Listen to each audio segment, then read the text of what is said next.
दोस्तों बहुत बहुत स्वागत करता हूं आप सभी का। आज की वीडियो बहुत ज़्यादा इम्पॉर्टेंट है क्योंकि आज इस वीडियो में हम आपके काम की बात करने वाले हैं, आपके सरोकार की बात करने जा रहे हैं। क्योंकि आप ये वीडियो मोबाइल से देख रहे हैं, मोबाइल आपने रिचार्ज कराया होगा, आपका फ़ोन 4G होगा या तो 5G होगा, और जब आप रिचार्ज कराते होंगे तो 28 दिन वाला या तो कराते होंगे, 3 महीने वाला कराते होंगे, 4G कराते होंगे या फिर 5G वाला कराते होंगे। दोस्तों आपको जानकर हैरानी होगी कि इस समय मार्केट में ऐसा कोई भी रिचार्ज प्लान नहीं है जिस रिचार्ज प्लान में डेटा इंक्लूड ना हो, भले ही आपका फ़ोन चाहे सिंपल हो या स्मार्टफोन हो। दोस्तों बात सिर्फ मोबाइल रिचार्ज प्लान की ही नहीं होगी। आज हम आपको रेलवे के नए नियम भी दिखाने वाले हैं। ट्रेन का टिकट कैंसिल करने पर आपको रिफंड मिलेगा या नहीं मिलेगा, और ट्रेन का टिकट कब कैसे कैंसिल करें उसको लेकर क्या बताया गया है, बाकायदा रेल मंत्री ने इसको लेकर क्या ऐलान किया है वो भी मैं आपको दिखाऊंगा। लेकिन शुरुआत एक बुनियादी सवाल से। दोस्तों आप लोग हमेशा अपने फ़ोन का रिचार्ज करवाते होंगे। क्या कभी आपके मन में ये सवाल आया कि जब एक साल में 12 महीने होते हैं तो फिर रिचार्ज 13 बार क्यों होता है? कभी सोचा है आपने? कभी ना कभी तो आपने इस सवाल पर ज़रूर गौर किया होगा, और ख़ास तौर से वो लोग तो ज़रूर गौर कर रहे हैं जो रोज़ कुआं खोदकर रोज़ पानी पीते हैं। मैं बात कर रहा हूँ मध्यम वर्गीय परिवार की। पिछले 10 सालों से लोग स्मार्टफोन का प्रयोग कर रहे हैं। कुछ लोग ऐसे हैं जो 5 सालों से स्मार्टफोन का प्रयोग कर रहे हैं, कुछ लोग ऐसे हैं जिन्होंने अभी अभी स्मार्टफोन खरीदा होगा।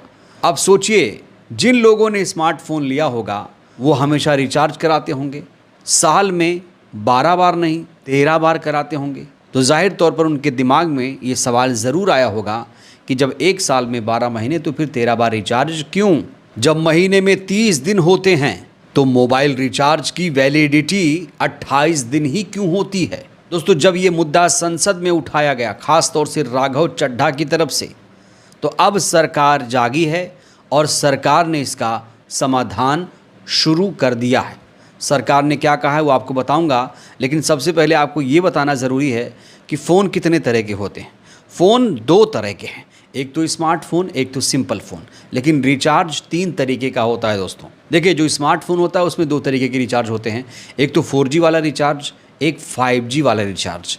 तो 4G जो रिचार्ज होता है आमतौर पर थोड़ा सा सस्ता होता है, लेकिन जो 5G रिचार्ज होता है वो महंगा होता है। कई मोबाइल उपभोक्ता तो ऐसे भी हैं जिनका फ़ोन 5G है, इसके बावजूद वो 4G का रिचार्ज कराते हैं, क्योंकि 4G और 5G रिचार्ज में करीब करीब 100 से 150 रुपये का अंतर आ जाता है। वहीं आपने ये भी गौर किया होगा कि भले ही आपके पास सिंपल फ़ोन है, उसमें कोई यूट्यूब नहीं चलता है, कोई फेसबुक, कोई सोशल साइट्स नहीं चल रही है, जब आप सिंपल फ़ोन में भी रिचार्ज कराते होंगे, आपने गौर किया होगा आपको वहाँ डेटा मिलता है। अब सोचिए, सिंपल फ़ोन में कोई रिचार्ज करा रहा है तो वो डेटा क्यों लेगा? तो ये जो कंपनियां मनमानी कर रही हैं, इस पर लगाम कब लगेगी? ये सवाल लंबे समय से उठ रहे थे, लेकिन अब जाकर इस पर गौर करना शुरू कर दिया गया है और इसके समाधान के प्रयास भी शुरू कर दिए गए हैं। और ये मामला तूल तब पकड़ा जब इस मुद्दे को संसद में राघव चड्ढा ने उठाया। राघव चड्ढा ने सरकार से राज्यसभा में एक सवाल पूछा था कि जब साल में 12 महीने होते हैं तो 13 बार रिचार्ज क्यों? तो इसको लेकर अब केंद्रीय संचार मंत्री ज्योतिरादित्य सिंधिया का एक बयान सामने आ चुका है। वो बयान क्या है मैं आपको दिखाने जा रहा हूँ। ज्योतिरादित्य सिंधिया ने कहा कि ट्राई यानी telecom regulatory authority of India ने पहले ही नियम बनाया है कि हर कंपनी को अपने प्लान में कम से कम 30 दिन वाला विकल्प देना ज़रूरी है। सरकार चाहती है कि टेलीकॉम कंपनियां 30 दिन वाले प्लान को ज़्यादा प्रचारित करें ताकि लोग मासिक प्लान खरीदें। तो यहाँ पर ज्योतिरादित्य सिंधिया क्या कह रहे हैं? ज्योतिरादित्य सिंधिया कह रहे हैं कि 30 दिन वाला प्लान मौजूद है, लेकिन उसे कंपनियां प्रसारित नहीं कर रही हैं। बड़ा सवाल ये है कि ज्योतिरादित्य सिंधिया किसे बेवकूफ़ बना रहे हैं, क्योंकि आजकल लोग खुद अपने फ़ोन से रिचार्ज करते हैं। खुद वहाँ दिखता है कि ये वैलिडिटी 28 दिन की है, 30 दिन की वैलिडिटी अभी कहाँ दिखाई जा रही है? हालांकि सरकार ये दावा कर रही है कि टेलीकॉम कंपनी के 30 दिन वाले प्लान्स अवेलेबल हैं। जैसे यहाँ एयरटेल के लिए बताया जा रहा है कि एयरटेल के पास 30 दिन की वैलिडिटी वाले कुल 7 रिचार्ज प्लान हैं, जिसकी कीमत है 100 रुपये, 161 रुपये, 195 रुपये, 315 रुपये, 361 रुपये और 589 रुपये। वहीं जियो के लिए बताया जा रहा है 30 दिन का प्लान कि इनके पास कुल 7 प्लान्स अवेलेबल हैं। इन प्लान्स की कीमत है 99 रुपये, 100 रुपये, 219 रुपये, 289 रुपये, 359 रुपये, 355 रुपये और 365 रुपये। ये बताया जा रहा है एयरटेल और जियो के लिए। क्या आप लोग बताइए, क्या कभी आप लोगों ने इस तरह का रिचार्ज कराया है? क्या कभी ये फैसिलिटी आप लोगों ने ली है? जब सरकार से राज्यसभा में सवाल पूछा गया तब सरकार ने जाकर ये आंकड़ा जारी किया कि इस तरह के प्लान अवेलेबल हैं, उपभोक्ताओं को पता ही नहीं है। वहीं वोडाफोन आइडिया कंपनी यानी वीआई के लिए भी कहा जा रहा है एक प्लान आ गया है। कंपनी के पास 224 रुपये वाला प्लान है जो 30 दिन की वैलिडिटी रखता है। तो यहाँ सरकार ये नहीं कह रही कि प्लान अवेलेबल नहीं है, सरकार कह रही है कि प्लान है, लोगों को पता नहीं है। लोग जाएं, सर्च करें, और कंपनियां इसको प्रचारित नहीं कर रही हैं। कंपनियां सिर्फ 28 दिन वाला ही रिचार्ज दिखा रही हैं। सरकार ने कंपनियों से कहा है कि लोगों को जागरूक करो ताकि लोगों को सही जानकारी मिल पाए। सरकार कह रही है कि ट्राई ने पहले ही नियम बनाया है कि हर टेलीकॉम कंपनी को 30 दिन वाला प्लान देना ज़रूरी है। तो यहाँ सरकार साफ तौर से कह रही है कि प्लान अवेलेबल है, आप लोगों को ही नहीं पता है, राघव चड्ढा को ही नहीं पता है। तो बड़ा सवाल यही है कि जब प्लान था तो उसे छिपाया क्यों गया? इतने सालों तक ग्राहकों को क्यों लूटा गया? इसके लिए आखिर जिम्मेदार कौन है? वहीं राघव चड्ढा ने लोकसभा में एक और मुद्दा उठाया और ये मुद्दा बहुत ज़्यादा अहम है। आप लोगों ने ये देखा होगा कि जब आप लोग फ़ोन रिचार्ज कराते होंगे तो वहाँ पर आपको डेटा मिलता होगा कि एक दिन में 1.5 GB data, 2 GB, 3 GB data मिलता है। लेकिन मान लीजिए अगर आपने 1.5 GB डेटा खर्च नहीं किया, आपने 1 GB डेटा खर्च किया, तो आपका जो आधा GB डेटा बचा हुआ है कायदे से वो ट्रांसफ़र होकर आपको मिल जाना चाहिए, लेकिन वो ट्रांसफ़र नहीं, वो एक्सपायर हो जाता है।